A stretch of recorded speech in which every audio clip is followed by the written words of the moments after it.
우리를 부르신 이가 하나님이십니다. 이 땅에 하나님께서 우리를 부르셔서 세우신 이가 하나님이십니다. 오늘 이 전에서 하나님 만나시는 여러분 되시기를 바랍니다. 하나님의 음성을 함께 들으시는 이 웨슬리 회심 주간 되시기를 바랍니다. 한국어로도 책이 여러 권 소개된 바 있는 세계적인 경제학자 피터 트러커는 14살 때 받은 선생님의 질문을 잊지 못한다고 합니다. 자네들은 어떤 사람으로 기억되고 싶은가? 아무 대답도 하지 못할 때 빙긋 웃으시면서 이렇게 말했습니다. 자네들이 대답을 하리라고 기대하지는 않았어. 하지만 말이야, 자네들이 50세가 되어서도 이 질문에 대답할 말이 없다면 인생을 낭비한 것이야.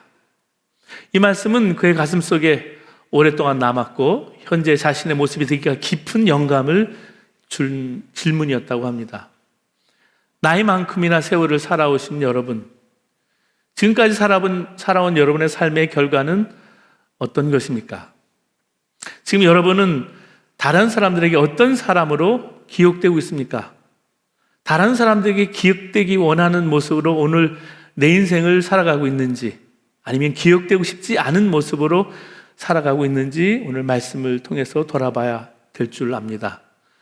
오늘 읽어주신 본문을 보면 하나님께서 목자로서 광야의 벌판에 서 있는 모세에게 이런 질문을 하세요. 모세야, 내 손에 들고 있는 것이 무엇이냐? 하나님께서는 모세가 목자의 상징인 지팡이를 들고 있는지 안 들고 있는지 몰라서 묻고 계신 것이 아닙니다. 자신의 연약함과 열등감으로 가득 차 있는 이 광야에서 의미 없이 살아가던 모세를 이제 일깨우고 그의 인생을 아름답게 사용하기를 원하셨던 것입니다. 내 손에 있는 것이 무엇이냐? 거기에 담긴 의미를 우리가 바로 깨닫기만 한다면 오늘 나에게도 동일하게 질문하시는 하나님 앞에서 새로운 삶의 변화를 경험하게 될 것입니다. 첫째, 내 손에 있는 것이 무엇이냐 하는 질문은 최선을 다해서 살아온 삶의 결과가 무엇이냐고 묻고 계신 것입니다. 열심히 살아온 모세야, 내가 살아온 인생의 결과가 무엇이냐? 이 질문을 통해서 하나님과 동행하지 않았을 때 인생의 결과가 어떻게 되는지를 깨닫게 하시고자 하시는 것입니다. 사랑하는 여러분, 인생은 속도가 아닙니다. 방향입니다. 인생은 성공이 아닙니다. 우리를 부르신 하나님의 목적과 의미가 있는 것입니다. 모세는 히브리언이었어요. 근데 바로의 공주의 아들이 됐습니다. 왕족으로 성장을 했어요. 경우에 따라서는 왕이 될 수도 있는 인물이었습니다. 역사가 요세푸스에 의하면 모세는 투트모스 3세 때의 사람이었다고 합니다. 이런 모세라는 이름의 히브리 언어는요, 물에서 건진 아이라는 뜻을 가지고 있습니다. 근데 이집트 언어로는 나의 사랑하는 아들이라는 뜻을 포함하고 있습니다. 사랑과 기대를 한 몸에 받았다는 것을 이름을 통해서 알 수 있습니다. 앞으로 애굽을 포함한 근동 지방을 통치할 만한 능력과 지식과 힘을 가지고 있었고 시대의 흐름을 읽고 있었고 분석해낼 수 있는 능력이 있는 사람이 모세였습니다. 그러나 그가 가진 권력과 능력을 가지고 했던 일은 사람을 죽이는 일이었습니다. 민족을 위해서 열심히 했었지만 결과적으로는 자기 민족들로부터 배척을 당했습니다. 자기 생명 하나 건지기 위해서 왕궁을 떠나서 광야로 미디안으로 도망가는 신세가 되었습니다. 왕자로 있다가 광야로 도망치게 된 모세, 아마 마음에 수많은 갈등을 겪었을 것입니다. 벼랑 끝에 서고서 우리는 압니다. 벼랑 끝에 세워놓고서 하나님이 우리를 누구인지 알게 하실 때가 있어요. 이게 아닌데, 원래 꿈꾸던 삶은 이게 아닌데 일어서야지 다시 한번 일어서야 한다는 꿈으로 몸부림쳤지만 양을 치는 목자 이상의 존재가 아니라는 사실을 그는 그 인생의 처절하리만큼 느꼈을 것입니다. 자신의 꿈과 희망을 모두 이 광야에 묻어야만 했습니다. 그의 활동 무대는 더 이상 왕궁이 아니었고요, 고상한 인격과 세계 역사를 꿰뚫어 볼 수 있는 통찰력, 민족을 이끌어 갈 수 있는 받은 훈련들이 이 광야에서는 아무 소용이 없었습니다. 단지 좋은 목초지가 어디인지 살펴보고 어린 양의 울음소리에 긴장하고 달려가야 되는 평범한 목자 이상이 아니었습니다. 모세가 최선을 다해서 살아왔던 삶의 결과는 자기의 꿈을 묻은 광야와 즉 목자의 상징인 지팡이 뿐이었습니다. 또한 모세가 받은 자연 속에서의 연단, 광야의 고독을 통한 깊은 묵상도 영적인 삶에는 아무런 영향을 미치지 못했습니다. 이는 하나님께서 그에게 다가오셔서 말씀하실 때 하나님 말씀을 받아들일 만한, 하나님의 말씀에 순종할 만한 영적인 감각이 그에게 없었던 것을 통해서 우리가 알 수 있어요. 그의 영성이 황폐되어 있었습니다. 모세에게 찾아가셔서 질문하신 하나님은 오늘 나에게도 동일한 질문을 던지십니다. 나름대로 명상하며 삶의 기준을 갖고 성실하게 살아온 삶의 결실이 지금 무엇으로 남아 있습니까? 광야의 모세처럼 어느새 희망을 포기하고 하루하루 현실에 매여서 꿈도 기쁨도 없이 살아가고 있지는 않으십니까? 주님은 우리 인생의 결실을 바라보면서 열심히 살아온 삶의 결과가 무엇인지 질문하고 계세요. 나아가서 일평생 살아온 삶의 결실이 아무것도 이룬 것 없이 작은 희망이나 사랑, 믿음을 찾아볼 수 없는 영적 메마름으로 내가 두 손에 들려있는 것이 아무것도 없은 채 내가 살고 있는지 주님 묻고 계신 거예요. 왕의 지팡이가 들려져야 할 모세의 손, 그 모세의 손에 대신 목자의 지팡이의 모습, 그 모습을 지니고 있는 것이 내 모습은 아닐까요? 터키 이스탄불에 가면 유명한 박물관이 하나 있습니다. 토프카피 박물관인데요, 거기는 세 가지가 유명합니다. 모세의 지팡이와 다윗의 칼, 그리고 세례 요한의 뼈로 알려진 성경의 그 인물들의 유물들이 전시되어 있습니다. 터키에는 여러분 회교 국가죠. 그 박물관에 성경 유물이 전시되었다는 것이 의아스럽게 여겨질 수 있어요. 근데 이스탄불이 1453년 오스만 터키에 의해서 함락되기까지 근 1000년 이상 동안 동로마 제국의 수도였을 뿐만이 아니라 오랫동안 동방교회의 중심지였던 콘스탄티노플이었다는 걸 생각해 본다고 한다면 이미 그곳에 성경의 유물들이 정복자의 수중에 넘어가게 된 것임을 우리가 알 수 있어요.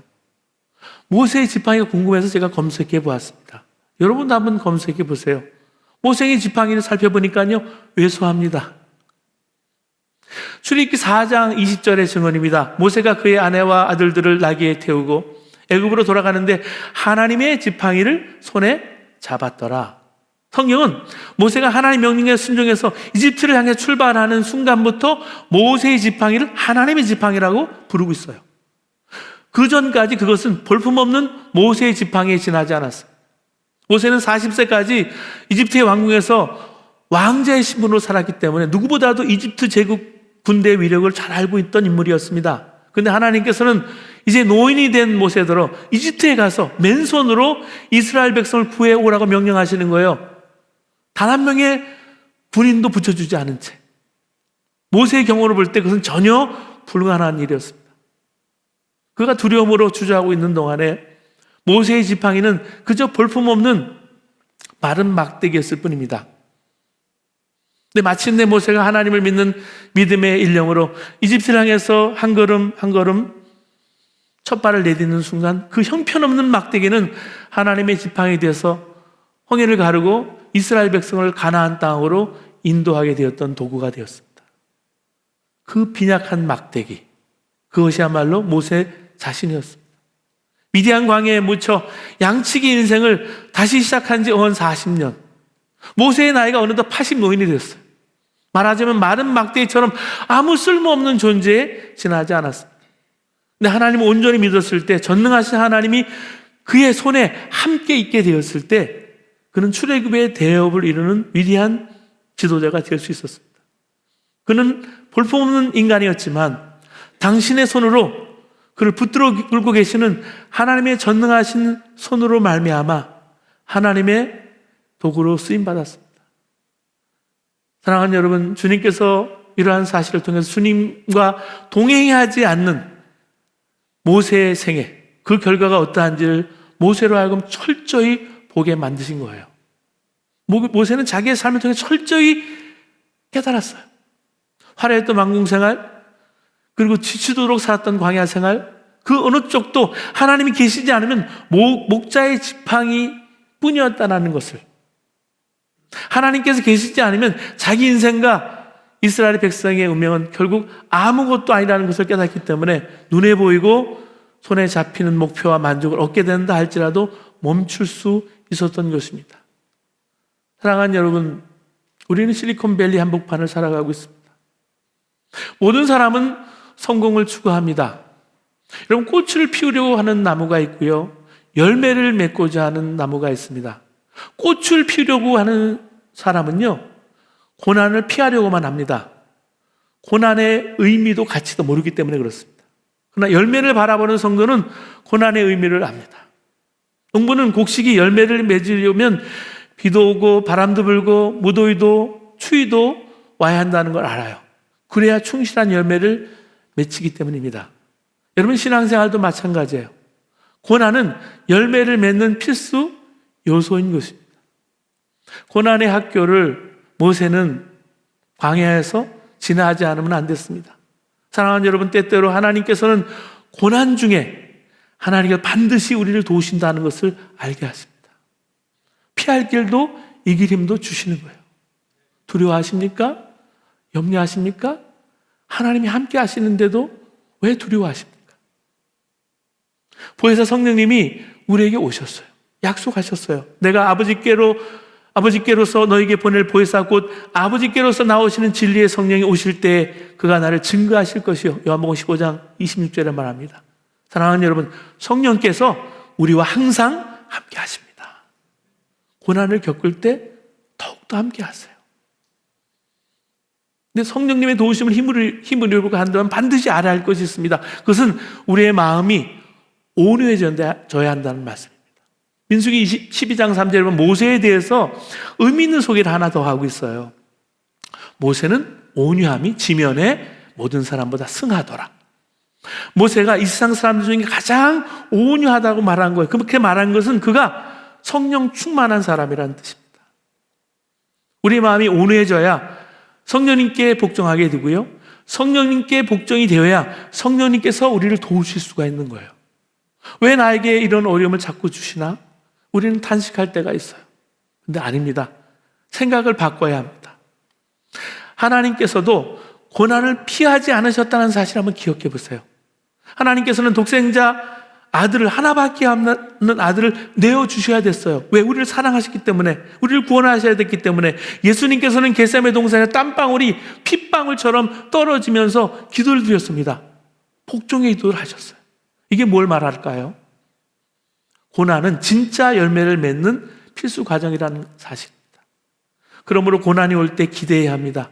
열매를 보라는 거예요. 사랑하는 여러분, 꽃을 피우시겠습니까? 열매를 맺으시겠습니까?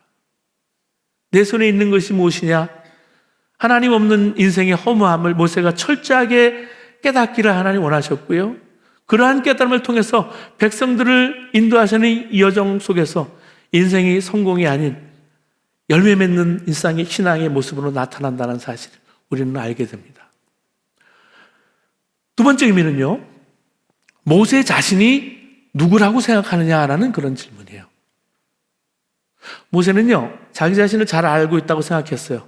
그는 히브리인이었기 때문에 왕궁에서 훈련을 받았어요. 그 훈련을 통해서 자기 민족의 지도자가 될 것이라는 것을 자처했어요. 그렇기 때문에 이스라엘 사람과 애굽 사람이 싸울 때에 이스라엘 편에 서서 애굽 사람을 때려 죽일 수 있었어요. 그만큼 열정이 있었고 열심히 있었던 인물이에요. 그 일이 있은 후에 이스라엘 사람들끼리 또 싸움이 일어났습니다. 동족끼리 싸우지 말라고 말리는 그런 모세에게 오히려 누가 너를 우리의 주제와 법관으로 삼았느냐 말합니다. 이는 모세의 꿈을 깨트려버리는 한마디가 되었어요. 스스로 애굽의 노예 생활로부터 민족을 해방시킬 사람이라고 그렇게 여겼는데 자신의 허물을 발견한 거예요. 결국 그는 광야로 도망치지 않으면 안 됐고요, 사명과 꿈도 다 광야에서 접고 목자로서 살아가면서 목자 이상도 이하도 아니라는 사실을 다시 한번 발견하게 됩니다. 그러나 그에게 주님께 찾아오셔서 애굽으로부터 이스라엘을 구원하기 위해서 이제 보내겠다, 널 보내겠다 말씀하실 때 모세는 아니요, 그것은 내 일이 아닙니다. 나는 그런 사람이 아닙니다. 옛날 한때 그럴 가능성이 있다고 스스로 생각했던 대단한 존재라고 생각했어. 그렇지만 지금 나는 목자 이상도 이하도 아니에요. 내가 배웠던 지식, 내가 가졌던 지혜 아무 소용도 없어요. 짐승과 함께 뒹굴면서 오직 좋은 목초지를 찾는 그런 평범한 목자 이상의 사람이 아니에요. 내가 민족을 구원하다니요? 아니요, 하나님 대답합니다. 그가 거절한 이유, 자신은 광야의 평범한 목자라고 믿었기 때문입니다. 모세가 하나님의 부름 앞에 제일 먼저 질문한 것이 바로 하나님, 내가 누굽니까? 내가 누굽니까? 내가 누구기에 하나님 나를 다시 부르십니까? 아니요, 하나님 나는 목자 이상도 아니에요. 나는 그런 존재가 아니에요. 나를 부르지 마세요. 나를 괴롭게 하지 마세요. 나를 이대로 그냥 살다가 내버려 두세요. 사랑하는 여러분, 주님께서 이 질문을 통해서 모세 그가 진정 누군가 하는 것을 알려주시기 원하신 거예요. 사람은 자기 자신에 대해서 두 가지로 생각합니다. 하나는 자신을 대단한 존재라고 생각하는 거예요. 말은 겸손하게 하지만 사실은 나는 대단한 존재라고 얘기하고 있는 것입니다. 물질적으로도 여유 있고 지식도 있고 권세와 명예도 있으니까 괜찮은 존재라고 생각합니다. 도덕적으로 윤리적으로 깨끗하게 살았으니까 나는 괜찮은 존재라고 여깁니다. 바로 이 거짓된 자만심에서 나오는 허영과 교만, 그리고 한계 있는 인간의 지성을 가지고 무한하신 하나님을 평가하고 분석하고 오만과 무모함으로 모세처럼 스스로 지도자로 자처하며 살아가는, 나는 특별한 존재라는 그런 자아상을 가지고 살아가는 사람의 모습입니다. 다른 하나의 모습은 자신은 아무것도 아니라고 생각하는 거예요. 어느 날 자신의 한계를 깨닫게 됩니다. 인간이라는 것은 노력하고 애쓰고 뭘 집어봐도, 뭘 획득해봐도, 뭘 소유해봐도 결론은 허무한 것이구나. 뭔가 새로운 것이 나올 것 같은데 양파 껍질처럼 벗기고 또 벗겨도 끝에 남는 것은 아무것도 없는 것이 인생이구나. 인생은 이렇게 왔다가 이렇게 가는 것이구나. 나는 별 볼 일 없는 존재구나. 그런 인생관을 가지고 주어진 삶을 하루하루 살아가는 사람이 있습니다. 사랑하는 여러분, 하나님께서 왜 모세에게 왕궁의 40년 생활과 광야 40년 생활을 허락하셨을까요? 모세 자신이 누구인지 깨닫게 하기 원하셨습니다. 우리는 자신이 처한 환경을 따라 자신의 존재를 평가합니다. 좀 부하면 괜찮은 존재예요. 좀 실패하면 별 볼 일 없는 존재라고 생각합니다. 모세도 똑같았어요. 근데 하나님은 아니었어요. 모세야, 환경에 따라 너의 가치가 존귀해지거나 비참해지는 것이 아니야. 주님께서 모세에게 요청해요. 모세야, 너의 처지를 나타내고 있다고 생각하는 지팡이를 한번 던져봐라.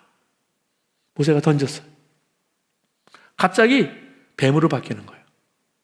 여러분, 광야 생활에 익숙했던 모세가 뱀을 보면 뱀의 무서움을 압니다. 흠칫 놀라서 물러서서 피했을 거예요. 여기 뱀이 뭡니까? 애굽의 상징입니다. 여러분, 애굽의 왕관 속에 보세요. 여러분, 피라미드 안에 전시되어 있는 그 왕가에 여러 가지를 한번 보세요.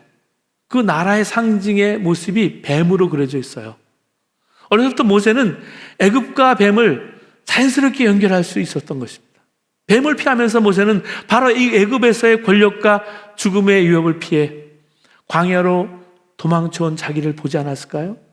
그렇지. 죽음의 위협 앞에 피할 수밖에 없는 연약한, 저 뱀 앞에서 피할 수밖에 없는 나는 그런 존재구나. 이런 나구나.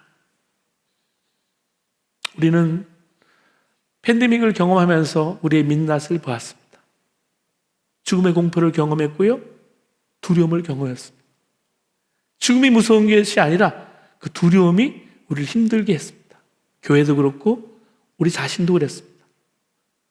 여러분은 어떤 모습으로 팬데믹 이후를 살아가고 있습니까? 자신의 상징과 같은 지팡이가 뱀으로 변할 때 모세는 자신 안에 있는 사악함과 교만을 보지 않았을까요? 성경에 뱀이 약 70번 정도 등장을 해요. 뱀이 등장할 때마다 뱀이 상징하는 말은 뭐냐면 공통적인 특징이 교만과 파멸과 마귀입니다. 순간 그 앞에 나타난 뱀을 바라보면서 내 속에 악함과 교만이 바로 지팡이가 변해서 된 뱀과 같구나. 그렇게 고백하지는 않았을까요? 그러나 주님은 거기에서 그치지 않았어요. 사도 바울 자신이 자신의 모습을 발견하고 뭐라고 하는지 아세요? 오 하나님, 나는 죄인 중에 괴수입니다. 나는 가말리엘 문화생 중에 학자요, 로마 시민권을 가진 사람이라 다른 사람이 볼 때 대단한 사람이라고 그렇게 생각할지 모르지만 진정 나를 들여다보니 나는 허물과 죄로 이미 죽은 사람입니다. 희망이 없는 사람입니다. 미래가 없는 사람입니다. 나는 사망 가운데 있는 사람입니다. 죄인 중에 괴수입니다. 근데 거기에 그치지 않았습니다. 하나님께서 독생자 예수 그리스도를 이 땅에 보내주셔서 그의 죄를 대속하시고 씻어주신 하나님, 그래서 하나님 자녀로 다시 삼아주시면서 하나님의 일꾼으로 세우신 은혜를 깨닫고 바울은 선포합니다. 내게 능력 주시는 자 안에서 내가 능치 못함이 없느니라. 그리고 이제 내가 사는 것이 아니요, 내 안에 계신 그리스도로 말미암아 산다라고 고백하고 있습니다.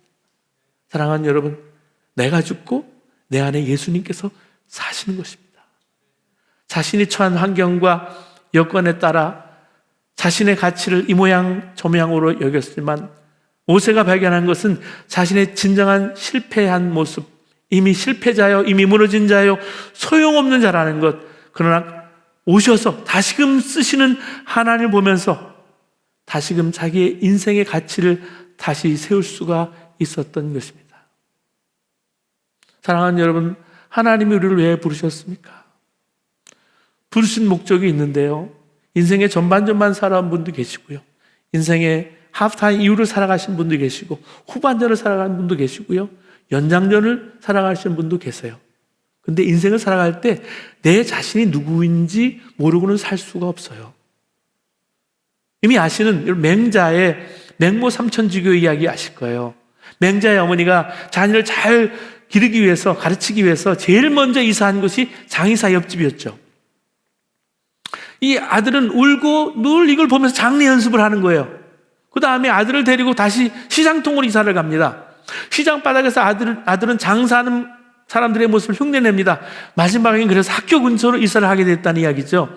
동양의 지혜로운 어머니를 대표하는 분의 그 시행착오를 3번 정도 할 정도로 그렇게 어리석었는가 하는 질문을 제기하면서 재해석이 나오는 것을 알 수가 있습니다. 그렇죠. 우리는 좋은 학군으로 이사를 하고 싶어 합니다. 그래서 한국의 대치동도 그렇게 비싸고, 과천으로 이사를 가고. 제가 우리 아이가 오클랜드에서 11년을 자랐는데요, 아이 둘이 유치원에서부터 대학까지 다 나왔어요. 학교 등급이 있더라고요. 등급이 2에서 3이에요. 제가 거기서 학교 사택에서 아이를 키우는데 100% 부모가 100% 엄마 아빠가 한국인 사람은 저희 가정밖에 없었어요. 11년 동안 학교를 안 보내는 거죠, 거기를. 여러분, 근데 제 해석을 해보면 다를 수 있어요. 3번이나 이사한 맹자의 어머니 이렇게 생각했다고 해요. 어릴 때부터 우리 인간은 죽을 수밖에 없는 존재라는 것, 끊임없이 누구든지 언제든지 죽을 수밖에 없는 존재라는 것을 아는 사람이 세운 인생의 기초는 흔들리지 않는다는 거예요. 죽는다는 사실을 아는 사람은 시장 바닥에 가서 생존 경쟁이 무엇인지 배우게 됩니다. 죽는 것과 사는 것이 무엇인지를 아는 사람은 인생에 있어서 무엇을 배워야 할지, 배우지 말아야 할지 분별할 수 있는 사람이 되어야 한다는 사실입니다. 어디에 사는 게 중요할까요? 어떤 학교를 다니는 게 중요합니까? 어떤 직장이나 어떤 교회에 여러분 다니는 것이 중요하십니까? 이제는 everywhere to everywhere, 어디에서나 어디로 갈 수 있는 시대에 우리는 살아가고 있어요. 내가 누구인지 모르는 사람은 아무것도 하지 못해요. 사람은 별 가치 없는 존재이지만 주님의 보혈의 피로 말미암아 존귀한 자가 되었다는 사실을 모세에게 일깨워준 것처럼 오늘 저와 여러분에게 일깨워주기를 원하시는 말씀이 있습니다. 여러분, 오늘은 요한 웨슬리 회심 주간인데요, 요한 웨슬리가 영국 성공회에서 나와서 성공의 목소로 죽었지만 감리교 운동을 창시한 인물입니다. 미국의 선교사라 조지아 사역에 왔어요. 근데 그가 사랑에도 실패합니다. 선교도 실패해요. 사랑에 실패하니까 자기가 사랑하던 사람이 약혼자가 이렇게 왔는데 성찬을 주지 않아서 큰 문제가 됐었어요. 삐진 거죠. 그만큼 인생에 실패를 경험했던 사람이 인간 존 웨슬리예요. 열심히 성공을 해서 달려왔어요. 메소디스트였어요. 규칙장이라는 별명이 붙을 만큼 그는 열심히 살아왔습니다. 그런데 하나님의 말씀을 1738년 5월 24일 8시 45분경에 마음이 뜨거워지는 것을 체험하고 그는 구원의 확신과 더불어서 영국 사회 그 당시에 그 어려웠던 시대에 구원의 복음을 사회에도 선포하고 살았습니다. 그의 일기입니다. 저녁에 나는 크게 내키지 않는 마음으로 올더스켓가에 있는 신도회 모임에 갔다. 거기서 어떤 사람이 루터가 쓴 로마서 서문을 읽고 있었다. 8시 45분경 그가 그리스도를 믿는 믿음을 통해 하나님께서 신자의 마음에 일으키시는 변화를 설명할 때 나는 마음이 이상하게 따뜻해지는 것을 느꼈다. 나는 내가 정말 그리스도를 신뢰한다고 느꼈다. 구원을 위해 오직 그리스도 한 분만을 신뢰한다고 느꼈다. 그리고 그리스도께서 나의 죄, 심지어 나 같은 사람의 죄까지도 없애주셨고 죄와 사망의 보면서 나를 구원하셨다는 확신을 얻었다. 이게 1738년 5월 24일 웨슬리의 일기입니다. 진정한 나를 깨달을 때 낙심하지 않고 다시금 인생을 시작할 수가 있습니다. 이 웨슬리 회심 주간을 통해서 하나님이 나를 창조하신, 나를 부르신 목적을 깨닫기를 원하십니다. 지금까지 어떻게 살아왔든지 새롭게 시작할 수가 있습니다. 나를 발견하는 사람, 나의 진정한 가치를 발견하는 사람은 나의 진정한 의미에서의 인생을 살아갈 수 있기 때문입니다. 세 번째 의미는 앞으로 어떻게 살아갈 것인가를 묻는 거예요. 우리의 과거는 지났습니다. 앞으로의 삶이 매우 중요합니다. 모세는 뱀으로 변한 지팡이를 어떻게 해야 할지 몰랐어요. 그는 자기 앞에 어떤 일이 전개될지를 몰랐습니다. 그가 할 수 있는 일이라고는 뒤로 물러서서 피하는 것밖에 없었습니다. 또한 뱀처럼 엄청난 애굽을 상대로 그가 할 수 있었던 최선도 광야에 피하듯이 도망하는 것밖에 없었어요. 그때 하나님께서 모세에게 뱀의 꼬리를 잡으라고 명령했습니다. 뱀은 머리를 잡아야지 꼬리를 잡으면 오히려 용합니다. 제가 어릴 때 경험했어도 그렇습니다. 아마 모세는 얼떨결에 뱀의 꼬리를 잡았을지 모릅니다. 근데 꼬리를 잡자마자 뱀은 다시 지팡이로 바뀌었어요. 너무나 놀라운 일이 벌어진 거예요. 인간적으로 생각할 상식밖의 방법이었습니다. 근데 하나님 말씀대로 순종했을 때 그 일이 이루어졌어요. 이것은 모세의 능력이 아닙니다. 하나님의 말씀에 순종함으로 나오는 능력이 그 안에 있었던 거예요. 그리고 하나님께서 말씀하세요. 너는 지팡이를 손에 잡고 이것으로 이적을 행할지라. 출애굽기 오늘 4장 17절에 말하고 있습니다. 모세가 피해서 도망간 뱀, 그것도 뱀의 머리가 아닌 꼬리를 잡았는데 다시 지팡이가 되어서 그의 손아귀에 돌아온 걸 보고 자기의 능력이 아닌 하나님 말씀대로 순종하는 자에게 주시는 하나님의 능력인 것을 깨달았어요. 내가 아니고 주님이 하시는 거예요.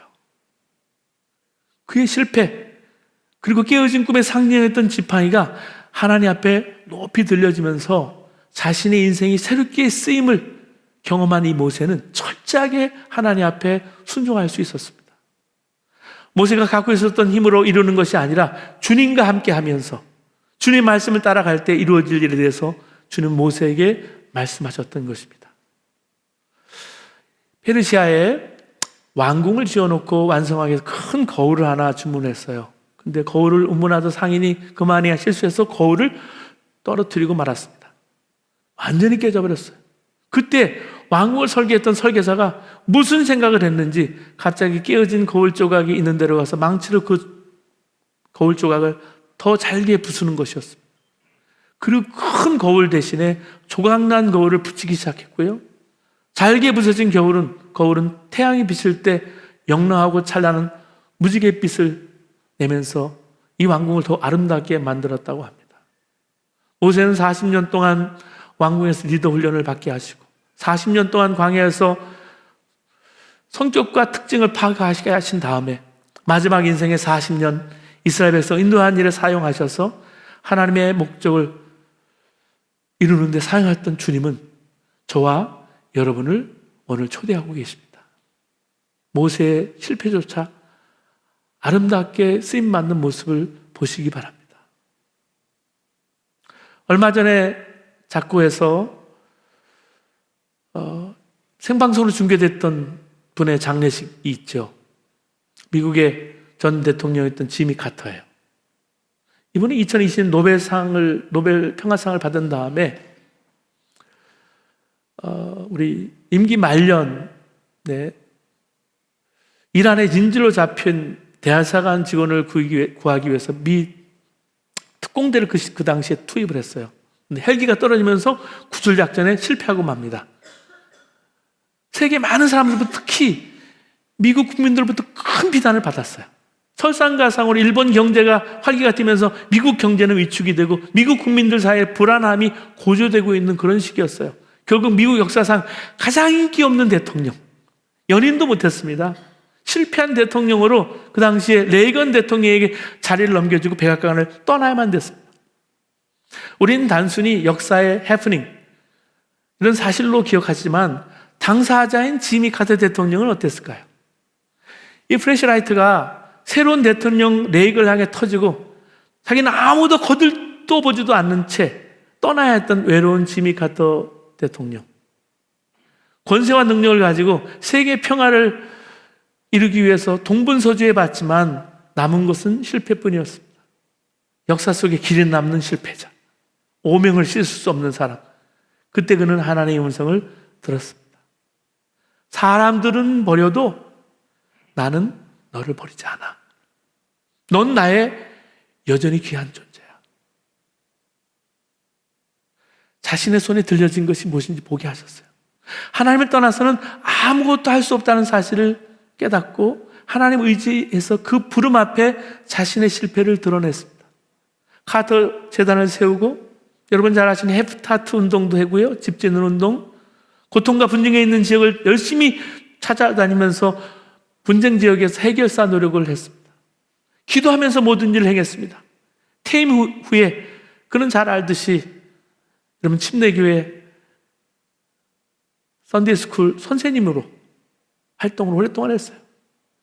대통령이 갖는 일방적인 안락한 노후 생활도 거절했습니다. 그의 인생에 찾아오신 하나님께서 자신에게 원하시는 삶이 있음을 확신하고 실패를 툴툴 털고 새롭게 시작했습니다. 그동안 받은 수많은 상에 나중에 노벨상을 받음으로 해서 그의 삶이 더욱 빛을 발하게 되었지만요, 이 세상에서 받는 그런 빛이 아니라 하늘나라에서 받는 빛이 더 큰 거예요. 우리는 실패할 수 있어요. 무너질 수 있어요. 낙심할 수 있어요. 그러나 그것이 우리가 취할 모습은 아닙니다. 우리를 향한 하나님의 사랑은 변함이 없으세요. 그러나 단 하나님과 동행하지 않는 인생에 대해서 주님은 철저히 가르치시기를 원하시는 거예요. 인생의 결실을 바라보시기를 원합니다. 꽃이 아니라, 성공이 아니라 결실을, 인생의 의미와 방향과 목적을 바라보시기 원합니다. 내 손에 든 것이 무엇이냐? 물어보시는 질문을 생각하며 짧게는 우리 태평양을 건너서 이러한저러한 모습으로 살아가는 이민자의 삶과 길게는 지나온 삶을 한번 돌아보세요. 고달픔과 깨어진 꿈의 상징이었던 지팡이가 본문 마지막 20절에 하나님의 지팡이로 표현되고 있음을 기억하며 좌절하여 의미 없이 살아가는 그 삶이 하나님의 삶이 되시기를 주님의 이름으로 축원합니다.